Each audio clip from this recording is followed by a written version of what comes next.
NACA started in 2006, and really at the core of that conversation was our community coming together to ask the question of how do we better serve Native American students.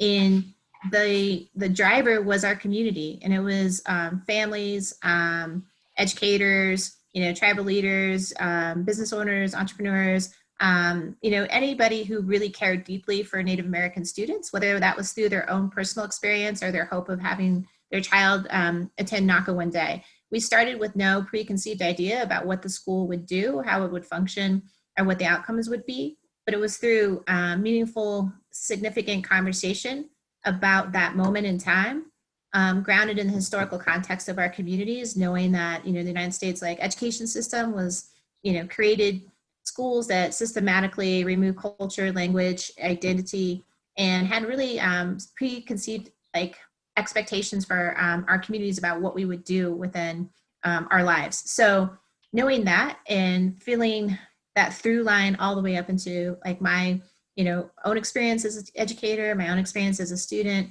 and others in my community, it was clear that we wanted to change that. And it wasn't about going into the system and kind of redesigning what was already in place, but really creating something new. So I think that the more that we can engage families and students at this moment in what it is that they would like to see education be, and not limit it to an industrialized model necessarily, or that is already in place, the better that we can move forward.